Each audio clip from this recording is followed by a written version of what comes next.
Reciban un cordial saludo. En esta presentación vamos a tratar tres temas básicos de teoría de conjuntos.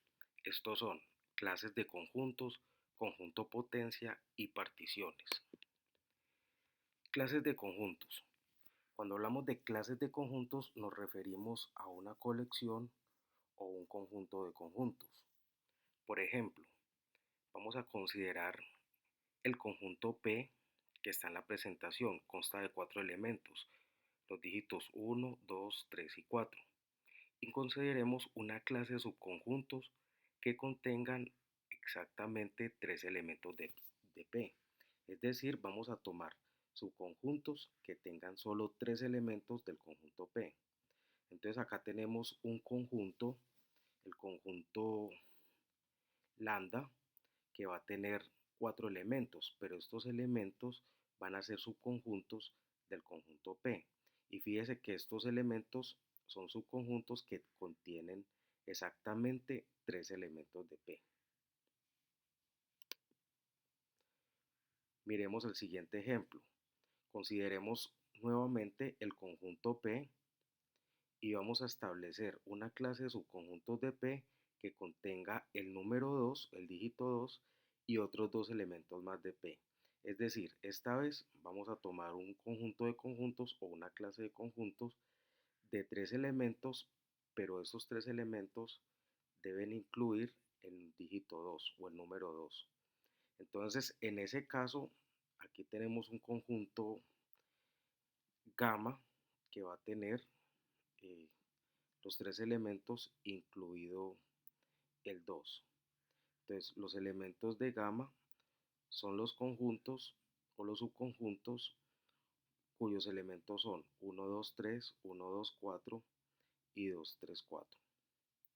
Nótese que gamma es una subclase de lambda, pues gamma es también un elemento de lambda, porque si nos fijamos, aquí tenemos en este conjunto lambda, que tiene cuatro subconjuntos, está incluido el conjunto gamma. Ahora vamos a considerar el conjunto potencia.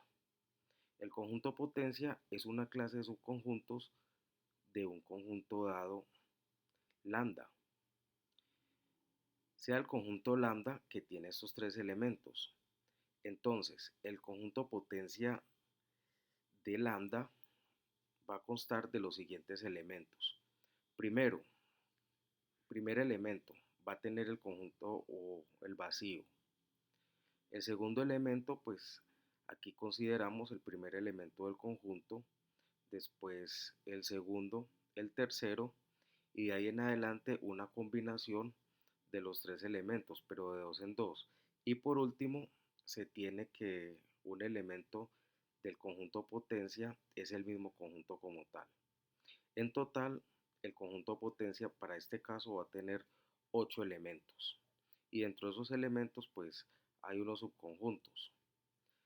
En general, si tenemos un conjunto que es finito, por ejemplo, un conjunto lambda, el conjunto potencia de lambda va a tener 2 a la n y el exponente va a ser la cardinalidad de conjuntos del conjunto lambda. En este caso, pues ese va a ser el número de elementos que va a tener el conjunto potencia. Por ejemplo, aquí en este otro ejemplo, bueno, en el ejemplo anterior, como el conjunto tiene tres elementos, entonces se aplica la formuleta, quedaría 2 a la 3 y esto me daría 8. Ese sería el número total de elementos que va a tener el conjunto potencia. En este otro ejemplo, pues tenemos un conjunto lambda que tiene cuatro elementos.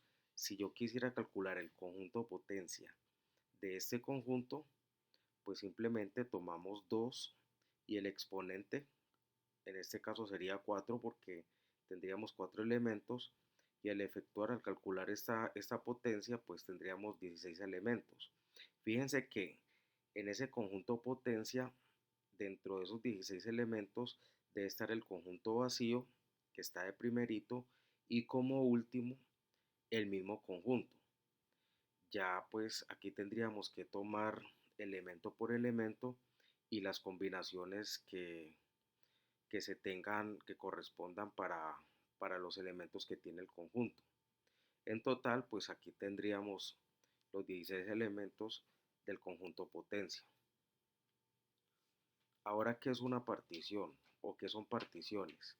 Una partición de un conjunto cualquiera, en este caso un conjunto lambda, es una clase P sub i de subconjuntos no vacíos del conjunto lambda, tales que cada elemento, cada elemento P del conjunto pertenece a los P sub i y los conjuntos de P sub i son mutuamente disyuntos. Entonces, ¿qué hacemos? Simplemente tomamos el conjunto y lo vamos a descomponer, digámoslo así, en subconjuntos. Y estos subconjuntos, pues, van a ser conjuntos disyuntos, en el sentido de que no van a tener elementos en común, van a ser conjuntos totalmente independientes o subconjuntos totalmente independientes. Por ejemplo, aquí tenemos un conjunto que consta de los siguientes elementos A, B, C, D, E, F, G, H, I, J y K. Es un conjunto finito. Y considere las siguientes clases de subconjunto de este conjunto lambda. En este caso, pues tendríamos tres subconjuntos, tres clases de subconjuntos y la pregunta es, ¿cuál de esas tres clases de subconjuntos es una partición del conjunto lambda?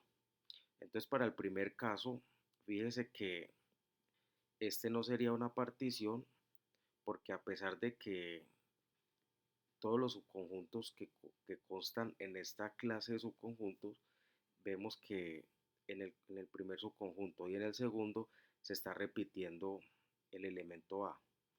O sea que en este caso esos dos subconjuntos pues eh, no son disyuntos porque tienen un elemento en común.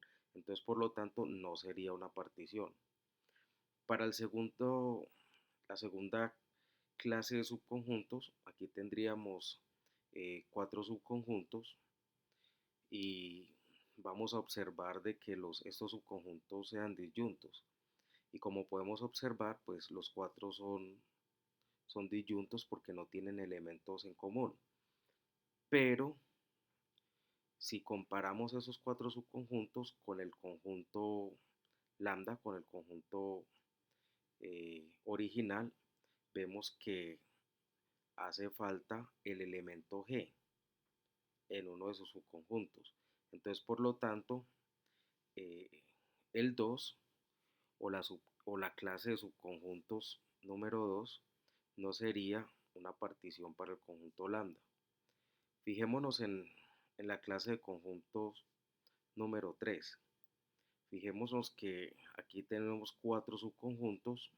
Estos subconjuntos son disyuntos porque no tienen elementos en común y podemos apreciar que esos cuatro subconjuntos contienen todos los elementos del conjunto original. Entonces, por lo tanto, esta clase de subconjuntos número 3 sí es una partición para el conjunto lambda. Bueno, espero que les haya servido.